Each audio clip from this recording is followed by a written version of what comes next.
வணக்கம். 2025 பிறந்தாச்சு. பொங்கல் பண்டிகையும் கொண்டாடி முடிச்சிட்டோம். நிறைய பேருக்கு இந்த 2025ல எதெல்லாம் நடக்கும்னு ஒரு பெரிய லிஸ்டே இருக்கும். எல்லாருக்குமே இந்த வருஷம் எப்படி இருக்குங்கிற கியூரியாசிட்டி கண்டிப்பா இருக்கும். அப்படி இருக்கக்கூடிய விஷயத்துல ரொம்ப முக்கியமான ஒரு விஷயம் என்னன்னா, நம்ம இந்த வருஷம் வெளிநாடு போவோமா? வெளிநாட்டு யோகம் நமக்கு இருக்கா? ஒரு வேலைக்கு போறதோ அல்லது மேல் படிப்பு படிக்கிறதுக்கோ அல்லது ஒரு டூர் மாதிரி நம்ம போலாம், அந்த நாட்டை சுத்தி பார்க்கலாம் அப்படின்னு நினைக்கிறவங்களா இருக்கலாம். இல்ல ஏற்கனவே பாஸ்போர்ட் எடுத்தோம் 10 வருஷம் ஆயிடுச்சு, ஆனா இன்னும் ஒரு ஸ்டாம்ப் கூட குத்தல, வெளிநாட்டுக்கு போகவே இல்லை. நிறைய பேருக்கு 2வது பாஸ்போர்ட் ரெனியூவல் ஆகி அதுவே முடிய போகுது, ஆனா வெளிநாட்டு யோகம் அமையல. நான் நிறைய முயற்சி பண்ணியிருக்கேன், நிறைய இடத்துல கொட்டேஷன் வாங்கியிருக்கோம், நிறைய டிராவல் ஏஜென்ட்டை கூட மீட் பண்ணியிருக்கோம், ஆனா என்னமோ தெரியல அந்த அமைப்பு வரலைன்னு நினைப்போம். எல்லாவற்றிற்குமே நமக்கு சாதகமான கிரக அமைப்பு வரணும். அந்த கிரக அமைப்பு இந்த 2025ல் எந்தெந்த ராசிக்கெல்லாம் வெளிநாட்டு யோகத்தை தரும்? அது படிக்கிறதுக்கா இருக்கலாம், அல்லது வேலைக்கு போறது, அல்லது சொந்தக்காரங்களை போய் பார்க்க போறது, அந்த நாட்டை எக்ஸ்ப்ளோர் பண்றது, இந்த மாதிரி எந்த விஷயமாக இருந்தாலும் சரி, இந்த வருடம் வெளிநாட்டுக்கு செல்லும் அமைப்பு எந்தெந்த ராசிக்கெல்லாம் இருக்கு அப்படிங்கறதான் ஒன் பை ஒன்னா நாம இன்னைக்கு இந்த வீடியோல பார்க்க போறோம். இந்த சேனலை இது வரைக்கும் சப்ஸ்கிரைப் பண்ணலைன்னா சப்ஸ்கிரைப் பண்ணிட்டு பெல் பட்டன்ல ஆல் ஆப்ஷன் கொடுத்துடுங்க. இந்த வீடியோ பிடித்திருந்தால் லைக் பண்ணுங்க. மற்றவர்களுக்குமே, அதாவது உங்க ஃப்ரெண்ட்ஸா இருக்கலாம், ரிலேட்டிவ்ஸா இருக்கலாம், இல்ல வாட்ஸ்அப் குரூப்பா இருக்கலாம், இன்ஸ்டாகிராம், ட்விட்டர், ஃபேஸ்புக் எல்லாத்துலயுமே இந்த லிங்க் நீங்க ஃபார்வர்ட் பண்ண மறந்துடாதீங்க.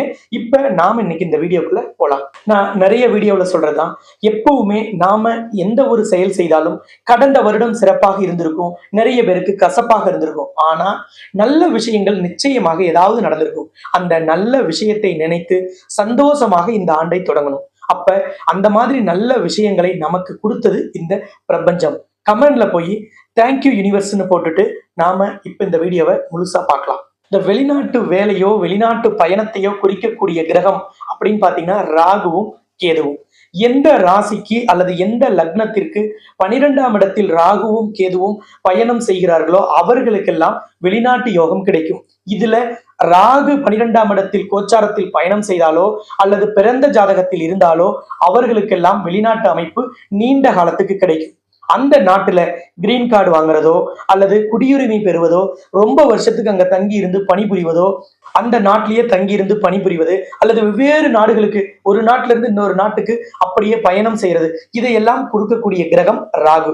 அதே கேது இருந்தா சுற்றுலா போறது, நம்ம போய் அந்த ஏரியாவை சுத்தி பார்க்கறது, ஒரு ஃபேமிலி ஃபங்க்ஷனுக்காக போறது, ரிலேட்டிவ்ஸோட ஃபங்க்ஷன், ஃப்ரெண்ட்ஸோட ஃபங்க்ஷனுக்கு போறது, அல்லது நம்மளோட அண்ணனோ தம்பியோ அக்காவோ தங்கச்சோ அந்த நாட்டுல இருக்காங்க, நம்ம அப்பா அம்மா யாராவது அங்க இருக்காங்க அப்படின்னா அவங்கள போய் பார்த்துட்டு அந்த நாட்டை சுத்தி பார்த்துட்டு வர்றது, அல்லது படிக்கிறதுக்கு மட்டும் போயிட்டு படிச்சுட்டு வர்றது, ட்ரைனிங்காக போறது.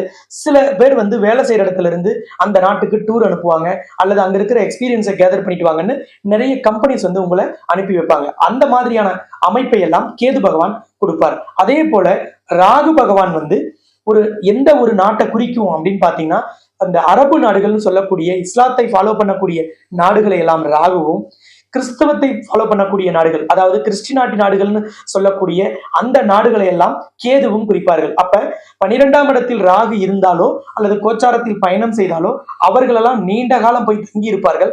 அவர்கள் அரபு நாடுகளுக்கு அதிகமாக பயணம் மேற்கொள்வார்கள். அப்படி பார்க்கும் பொழுது மே மாதம் வரைக்கும் இந்த 2025ல்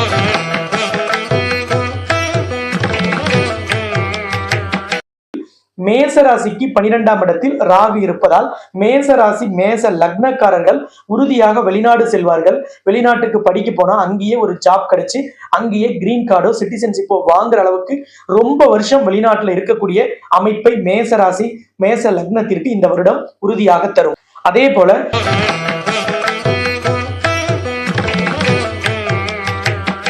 துலாம் ராசிக்கு 12ஆம் இடமான கன்னிராசியில் கேது இருப்பதால் துலாம் ராசிக்காரர்கள் வெளிநாட்டுக்கு படிக்க போலான்னு நினைக்கிற முயற்சிகள் பலன் தரும். ஒரு ஷார்ட் டைம் ட்ரிப் போகணும், ஒரு ட்ரைனிங் போறோம், அல்லது பிசினஸ் ரீதியாக வெளிநாட்டுக்கு போறோம், அல்லது ஒரு இம்போர்ட் பண்றதுக்காக நான் வெளிநாடு போகணும், அல்லது ஏற்றுமதி பண்றதுக்கு போகணும், அந்த நாட்டு தொழில் முறைகளை, அந்த நாட்டின் ஒரு நுணுக்கத்தை கத்துக்கிட்டு வரணும் அப்படின்னு போறவங்களுக்கு எல்லாம் இந்த வருடம் சிறப்பாக இருக்கும். அது துலாம் ராசிக்கு மே மாதம் வரை அந்த அமைப்பை பெரிய அளவுல ஏற்படுத்தி தருவார் கேது பகவான். கேது அப்படிங்கிறதுனாலயே இந்த அமெரிக்கா, பிரான்ஸ், பிரிட்டன், கனடா இந்த மாதிரி நாடுகளுக்கு போறதுக்கு அதிகப்படியான வாய்ப்பு கிடைக்கும். மேவிற்கு பிறகு பாத்தீங்கன்னா கேது பகவான் சிம்மராசிக்கு போறதுனால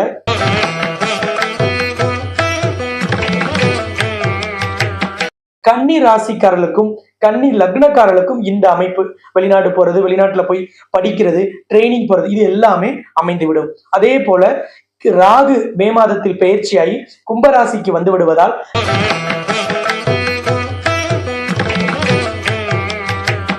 மீனராசி மீன லக்னக்காரர்களுக்கு நீண்ட காலம் வெளிநாட்டில் தங்கும் அமைப்பு, நீண்ட காலம் அதிகப்படியான நாடுகளுக்கு பயணம் மேற்கொள்வது, ஒரு முறை இந்தியாவிலிருந்து போயிட்டு பல மாதங்களுக்கு வெளிநாடுகளுக்கு சுற்றுப்பயணம் மேற்கொள்வது, வெளிநாட்டில் நிரந்தர குடியுரிமை பெறுவது, கிரீன் கார்டு அப்ளை பண்றது, இது எல்லாவற்றிற்குமே அருமையான காலம் மே மாதத்திற்கு பிறகு. இந்த வீடியோல கிரீன் கார்டு குடியுரிமை பத்திலாம் ஏன் சொல்றேன்னா, நிறைய நபர்கள் வெளிநாட்டுல ரொம்ப வருஷமா இருப்பீங்க, வேலை பார்த்துட்டோ அல்லது குடும்ப உறுப்பினர்கள் சார்பாகவோ போய் அங்க வேலைக்கு முயற்சி பண்ணி ஏதாவது ஒரு வேலை பார்த்துட்டு இருப்பீங்க. அந்த மாதிரி இருக்கக்கூடிய நபர்கள் அல்லது அவர்களின் வாரிசுகள்லாம் கிரீன் கார்டு வாங்குறதுக்கோ குடியுரிமை பெறுவதற்கோ அப்ளை பண்ணணும்னு நினைச்சீங்கன்னா, இந்த காலகட்டத்தில் அப்ளை பண்ணீங்கன்னா தடையில்லாமல் அந்த அனுமதி கிடைத்துவிடும். அப்ப நீங்க நீண்ட காலம் வெளிநாட்டில் தங்குவதற்கும் குடும்பத்தோடு வெளிநாட்டில் தங்குவதற்கும் ஒரு அருமையான வாய்ப்பு கிடைக்கும். அப்ப இந்த கிரக அமைப்பு வரும் பொழுது அதை சரியாக பயன்படுத்தினால் இந்த காலகட்டங்கள் இந்த ராசிக்காரர்களுக்கும் இந்த லக்னக்காரர்களுக்கும் சிறப்பாக இருக்கும். சரி, இந்த 4 ராசியை தவிர 4 லக்னத்தை தவிர வேறு யாருக்காவது இந்த மாதிரி அமைப்பு இருக்குமா அப்படின்னு பாத்தீங்கன்னா, நிச்சயமாக 11ஆம் இடத்தில் பிறந்த ஜாதகத்தில் ராகு இருந்தால் அவர்கள் வெளிநாடு போலாம். அதே மாதிரி பிறந்த ஜாதகத்தில் 11ஆம் இடத்தில் கேது இருந்தால் அவர்களும் வெளிநாட்டிற்கான முயற்சியை செய்யலாம். உங்களுக்கு தசா புத்தியில் ராகு திசையோ கேது திசையோ ராகு புத்தியோ கேது புத்தியோ நடந்தாலும் இந்த காலகட்டத்தில் நீங்கள் வெளிநாட்டுக்கு முயற்சி செய்யலாம். சுற்றுலா போனாலும் சரி, வேலைக்காக போனாலும் சரி, அல்லது ரிலேட்டிவ்ஸை பார்த்தாலும் சரி, அந்த நாட்டை எக்ஸ்போர்ட் பண்ணணும்னு நீங்க போய் பார்த்தாலும் சரி, அல்லது பிசினஸுக்காக ஏற்றுமதி பண்ணவோ இறக்குமதி செய்யவோ நீங்க போனாலும் வெளிநாட்டு பயணங்கள் உங்களுக்கு இனிதாக இருக்கும். வெளிநாட்டு பயணம் லாபகரமானதாக இருக்கும். இப்ப நான் சொல்ல போறது, வேலைக்காக முயற்சி செய்யக்கூடியவர்கள், வெளிநாட்டு வேலைக்கு நான் போகணும்னு நினைக்கிறேன், எனக்கு அந்த அமைப்பு கிடைக்குமா அல்லது பணம் கட்டி ஏமாந்துருவோமா அப்படின்னு நினைக்கலாம். அந்த மாதிரி இருக்கவங்களுக்கு நான் இப்ப சொல்லிடுறேன், யாருக்கு 10ஆம் இடத்துல ராகுவும் அல்லது யாருக்கு 10ஆம் இடத்தில் கேதுவும் லக்னத்திற்காகவோ ராசிக்காகவோ வருதோ அவர்கள் எல்லாம் வெளிநாட்டு வேலைக்கு முயற்சி செய்யலாம். பணம் கட்டுனா ஏமாறாமல் போலாம். ஆனா எப்பவுமே எந்த ஒரு வேலைக்கு முயற்சி செய்தாலும் அந்த ஏஜென்ட் அங்கீகரிக்கப்பட்டவரா, அவர் சொல்லக்கூடிய நிறுவனம் உண்மையா, அந்த நிறுவனம் அங்க இருக்கா, எம்பசில அதற்கான தகவல்களை தெரிஞ்சுக்கணும். இப்பெல்லாம் கவர்மெண்ட் வெளிநாடு போறீங்கன்னா அந்த நிறுவனத்தை பற்றிய தகவல்களை நீங்க இந்தியன் கவர்மெண்ட்டை கான்டாக்ட் பண்ணி தெரிஞ்சுக்கலாம். வெளியுறவுத்துறை உங்களுக்கு அதிக அளவில் அதுக்கு உதவி செய்ய காத்துட்டு இருக்காங்க. அதனால அந்த மாதிரி தெரிஞ்சுக்கிறது ரொம்ப அவசியம். இருப்பினும் 10ஆம் இடத்தில் ராகு அல்லது 10ஆம் இடத்தில் கேது பயணம் செய்யக்கூடியவர்களுக்கு உறுதியாக வெளிநாட்டில் வேலை செய்யும் அமைப்பு கிடைக்கும். அப்ப இந்த வருடம் மே மாதம் வரைக்கும் எந்த ராசிக்கு 10ல கேது இருப்பார் அப்படின்னு பாத்தீங்கன்னா,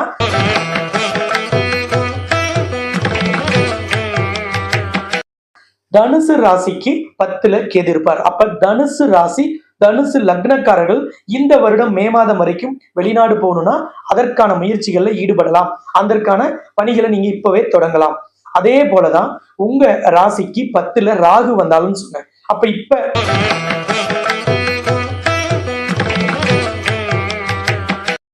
மிதுன ராசி மிதுன லக்னத்துக்கு 10ல ராகு இருக்கிறார். அப்ப அவர்களும் வேலைக்காக தொழில் முறையாக வெளிநாடு செல்லும் அந்த முயற்சிகள் பலனை தரும். அதே போல மே மாதம் ராகு கேது பெயர்ச்சிக்கு பிறகு கும்பராசிக்குள் ராகுவும் சிம்ம ராசிக்குள் கேதுவும் வந்து விடுவார்கள். அப்ப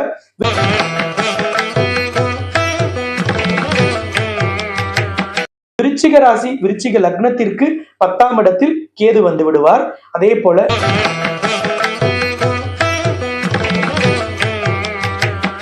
ரிஷப ராசி ரிஷப லக்னக்காரனுக்கு 10ஆம் இடத்தில் ராகு வந்து விடுவார். அப்ப ரிஷப ராசி ரிஷப லக்னமும் விருச்சிக ராசி விருச்சிக லக்னமும் வெளிநாட்டுக்கு வேலைக்கு செல்வதற்கும் வெளிநாட்டில் தொழில் தொடங்குவதற்கும் தொழில் பார்ட்னரை பெறுவதற்கும் வெளிநாட்டு உதவியை பெறுவதற்கும் அவங்களோட பிசினஸை ஏற்படுத்திக் கொள்வதற்கும் முயற்சிகளை செய்யலாம். எப்ப? மே மாதம் ராகு கேது பெயர்ச்சிக்கு பிறகு. இந்த மாதிரியான கிரக அமைப்புகளை தெரிந்து கொண்டு நீங்க செயல்படணும். என்னதான் வீடியோவுல கோச்சார பலன்கள் சொன்னாலும் உங்களோட ஜனனகால ஜாதகம் அதுக்கு சப்போர்ட் பண்ணணும்.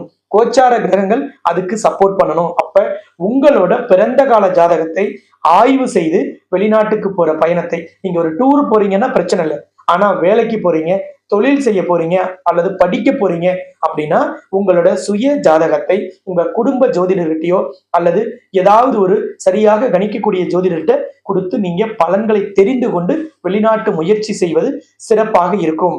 இந்த வருடம் நிச்சயமாக வெளிநாட்டு பயணம் மேற்கொள்ளும் நினைக்கக்கூடிய ஒவ்வொருவரின் எண்ணமும் உறுதியாக ஈடேறட்டும், உங்கள் கனவு நனவாகட்டும் என்று எல்லாம் வல்ல ஆண்டவனை பிரார்த்தனை செய்து இந்த வீடியோவை நிறைவு செய்கிறேன். மீண்டும் இன்னொரு சிறந்த வீடியோவில் இதே போல் சந்திக்கும் வரை உங்களிடமிருந்து விடைபெறும் நான் ஜோதிட ரத்னா, ஜோதிட கலாநிதி, ஜோதிட செம்மல், மகாலட்சுமி உபாசகர், ஸ்ரீலஸ்ரீ டாக்டர் ராம் பரிமளம் ஆச்சாரிய குருஜி. நன்றி, வணக்கம்.